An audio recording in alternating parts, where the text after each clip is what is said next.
Today I fucked up, Part 1. Today I fucked up by accidentally sending my mom and siblings a pic of my friend to our group chat.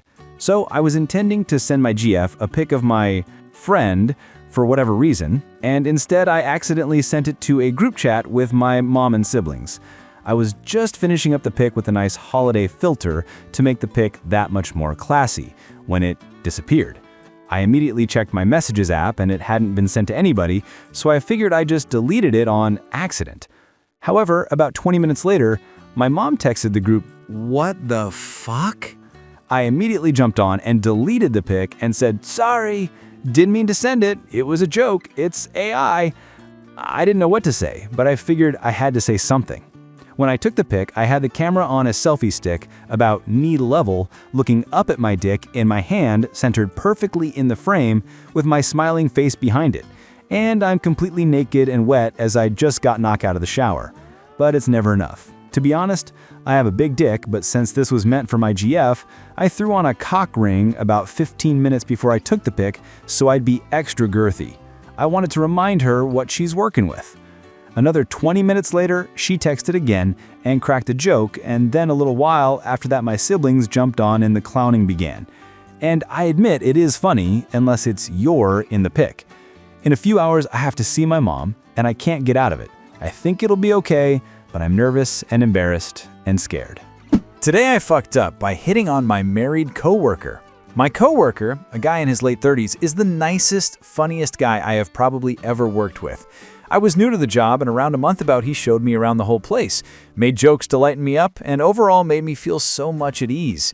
During this month, we became quick work friends, and he really helped me out in settling in. I was debating whether he liked me or not because he was very nice to me and went out of his way to bring me things such as extra coffee and things like that. So I just decided to take a chance and flirt with him at a work party. He doesn't wear a ring. I was slightly tipsy and definitely laughed a lot more than I would normally at his jokes, among other things, when a beautiful woman walked in apologizing for being late, and then they kiss, and I immediately want to kill myself. I looked at him comically open-mouthed and said, "You're married?" He looked at me and he said, "Yes, very married.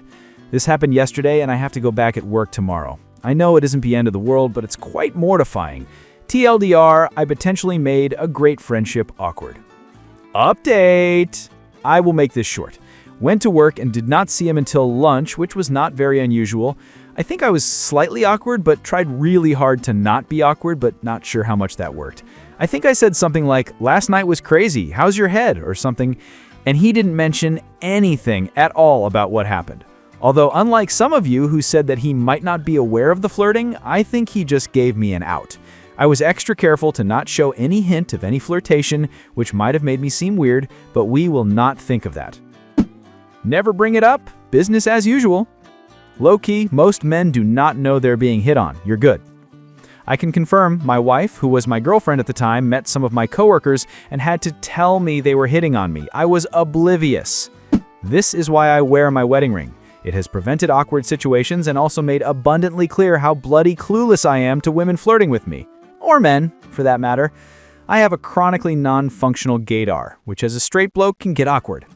Sometimes I just get the impression my entire life is a chronically unfunny sitcom about some terminally clueless idiot bumbling through life, only allowed to remain on air because the frustration of people watching leads to thrown remotes and new TV sales. Today I fucked up by leaving a note on a guy's windshield. This happened a couple of hours ago and I'm reeling. This is the kind of massive, monumental, movie-level mess-up that only ever seems to happen to me. Let me set the scene. I've been having a bad day, so to try to unwind, I went for a scenic drive through the mountains by my campus, and then I decided to get a milkshake at McDonald's on my way back. A bit of a reward, you know? Like, it's a bad day, but at least I get to have a delicious milkshake. Anyway, I'm sitting in my car, drinking my shake and munching on some fries, when all of a sudden, I hear a knock on my window. I look over and I see this guy who's kind of been DMing me and has seemed kind of interested in me, waving at me. I wave back and then I notice his buddy is also with him. They're both standing there for a second after we have sufficiently waved at one another, so I think to myself that maybe they want to chat. My car is off, so I can't roll down the window, so I open my car door and start saying some sort of greeting I can't remember anymore, when all of a sudden my car alarm starts blaring like she's been burglarized in the middle of the McDonald's parking lot. I desperately start searching for my key to make this nightmare stop. All thoughts of civil conversation are out the window. I drop a couple of french fries onto my seat in my haste. The guy, let's call him Kevin, is saying something like, "I'm sorry, that's my fault," and I can hardly hear him over the alarm. I rush to say something like, "No, that was totally my fault." Finally, I find my key and start mashing on the fob like a madman. The alarm doesn't stop. I start to get out of the car, hoping to find a better angle, when Kevin's friend, let's call him Chris, helpfully says that if I put my key in the ignition and turn the car on, that'll stop the alarm. I slide back into the car and do as he says. Finally, the alarm stops. After a beat of utter silence, I smile at them awkwardly and say, "Well, it was nice seeing you." They laugh. Kevin hangs back to chat for a minute while Chris heads into the McDonald's. With that crisis averted, after Kevin goes inside to meet Chris, I get settled down in my car to finish my food before I leave. This is where things go from bad to worse. I'm texting my mom about the situation, and she jokingly tells me I should leave a note with a smiley face on their windshield. I decide this will be hilariously charming and just the right kind of awkward humor that's up my alley. Except I don't have any pens in my car. I just have paint. Red paint. Still, ever one to commit to the bit, I find an empty envelope and write, "Have a good night," with a smiley face, in horrifying red print that honestly looks like blood. I'm laughing to myself at the idea of what their faces will look like once I'm long gone, when the two of them see my note on their windshield, totally gleeful at this hilarious bit I have created. So I hurry and put it on their car and get back into my own, and once again, I've lost my keys. Worse, I look up and the two of them are leaving the McDonald's. Have I mentioned they're parked right next to me? Knowing the horror that's about to unfold and being unable to do anything to stop it, I look pointedly away from them and desperately try to find my keys, imagining peeling out of the lot with the few seconds I have left. Out of the corner of my eye, I can see they're not getting into the car. I know they must be reading the note. In some effort to try to salvage the situation, I look out my window and give them a smile and a thumbs up. Chris mimics the action back to me. Kevin asked me if I wrote the note. Mentally defeated but still trying to save the situation, I give my best attempt at a smile and nod at them. I think they might have smiled back. I don't remember. It's all a blur. Firmly humiliated, I continue looking for my keys as they pull out of the lot. I realize they were in my pocket the whole time. Now these dudes think I'm an absolute weirdo who left a message in what looks like blood on their windshield, and they think I was waiting to see their reaction. I'm never going to live this down. I don't think Kevin will be DMing me again anytime soon. By the way, I have a picture of the note I left on the windshield if anybody wants to see it.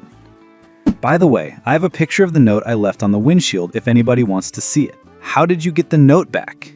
Why did you have red paint in your car? I took a pic of the note before putting it on the windshield because I wanted to show my mom what she had led me to do. It's a paint marker. My car's red, so my dad got me a little red paint marker to keep in my glove compartment in case it ever needs touch-ups. It didn't even write like a marker though. The top of it was like a nail polish applicator, so I was trying to write with that. That's adorable, but also stop losing your keys, come on! I definitely need to get a nice neon jingly keychain. I solved the same issue by attaching a lobster claw clasp to my ring key to attach to a ring sewn into my purse. So friends, as you can see, I'm testing new formats for you, and to be honest, I really like this one. There are so many interesting stories here, so I'm proposing a deal. You subscribe to me, and I'll give you more videos with interesting stories. It's a win-win situation. There's even a button here, and you can press the like button. Yes, I'm getting cheeky. Let's continue. Today I fucked up by overly encouraging a poo. I have issues with constipation due to medication, and last night I realized it had been a few days since I last had a proper bowel movement. The night before, I decided to take a laxative and see what happens. After the promised 12 hours passed and nothing, I went for the prunes. I don't even like them, but they've always done the trick. More hours gone by and nothing happened. It's now late afternoon and I'm in pain. It hurt to breathe, but I still couldn't make it happen. I then remembered artificial sweeteners can have a laxative effect if you eat enough of it. Off I go to CVS and acquire a nice assortment of sugar-free candy. I wasted no time chowing down. Not long after, I had a nice relieving poo, followed by a second one. I was so happy. Then it all went wrong. I think everything kicked in at the same time. I couldn't stop going. It was like I had prepped for a colonoscopy. The horrors persisted until I went to bed. I managed to sleep for about 3 hours before the final round. The whole ordeal ended with some amazing, earth-shattering gas. My muscles are sore now as I type this, but it's over, and hey, I lost a few pounds. Lesson learned. I did something similar a week or so ago. Mine started with window-rattling gas. I probably could have blown out a window if I stood next to it. I too could have gone for the colonoscopy when it was all over. Reminds me of the time I bought a box of fiber-enriched granola bars from one of the warehouse clubs. I ate like half the box over the course of a few hours, and for the next day or so, I was playing long solos on the butt trumpet. This brought back the memory of when my son, either kindergarten or first grade at the time, suddenly had weapons-grade gas and absolutely horrific diarrhea one night/morning. He didn't have any other symptoms, so I assumed stomach bug, and of course I called him out of school, citing intestinal difficulties, and got him settled in his room. Went to check on him an hour later since he hadn't run to the bathroom in a while, and noticed the empty, value-sized box of Fiber One brownies that I thought I just somehow misplaced. He admitted that he swiped them from the kitchen because they were so good, and I usually don't buy brownies. It was either a 12 or 18 count box, and it had been mostly full when he got it. No wonder his ass sounded like a dying ankylosaurus. I called the school nurse back and explained what had happened and asked if under the circumstances she could make an exception to the stay home for 24 hours after diarrhea rule. Once she finally stopped laughing, she said it was the best parent phone call she'd gotten all year, and I could absolutely bring him in once his stomach calmed down. He made it in by mid-morning, much to his annoyance, and made it through the day without further issues. Today I fucked up by not liking those weird candies I got at Halloween. I fucked up 30 years ago. Nobody told me that those lips, their vampire teeth, are wax decorations and not candy.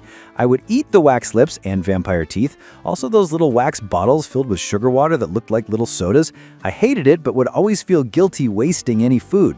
I would pick them out of my candy bag first and choke them down to get them out of the way. I was in my 30s and was talking with coworkers about candy we hated, and everyone was talking about candy corn. I was like, what about those weird lips and teeth things? They were horrible. Cue the "da fuck you say" looks from the crowd. In the 90s, everyone was worried about razor blades and drugs in the candy, and I'm over here gnawing on flavorless wax, wondering why they even made these. I mean, I didn't know that until now either. I tried the bottle candy once, and I never ever grabbed that again. I only fell for them the first time because of the colors. Bottle candy was one of my faves as a kid, but I did not eat the wax. Today I fucked up, got denied at airport for a trip we planned for holiday.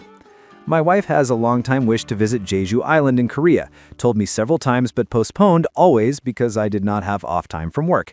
Finally, we have decided to plan a trip for 5 days starting today, Saturday. Tickets have been bought, hotels has been booked, all good. We do not live in Korea, so it will be a trip abroad. And for the context, my wife and I holding different passports. Visiting Korea is visa-free to me up to 90 days, at least on paper, while it requires load of document from her. But if you visit only Jeju Island, only island is visa-free to her too. She told me she needs to fill an online arrival card 3 days prior and all will be done. I checked for myself very thoroughly as I knew I do not need visa, and after a Google search and doing a skim reading our consulate paper there, okay, still visa-free and need to fill an online form 3 days prior.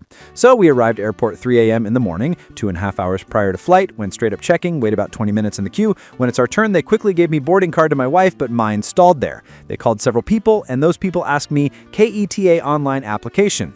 I thought it is the e-arrival card that we filled, but no, it is something you need to do if you are from a visa-free country. So, they normally requires visa from her, difficult to get, but if only go that island is visa-free. On the other hand, they do not require visa for me to visit at all Korea, wherever I want to visit there, but even visit this island, I need to complete an entry application, like e-visa. Shit, I thought if it's visa-free, it should be free to enter with passport. We left the counter, sit on the floor, I switched on my laptop, did this application in like 10 minutes, paid $10, and what? Result page says your application status is under assessment. Airline officer told me it's likely to be approved next day, not now. So everything gone to garbage. I suggested my wife to take the flight by herself, and next day I will join if I can get this paper. She said no. Unbelievable that we had to return home. I felt so ashamed. 5 a.m. we have arrived back home, just get back on my laptop to check this detailed and see what? My application is approved already. So it cost me $1K and shit tension with my wife. I still can't understand how could I did not bother to go detailed about requirements when I got tickets.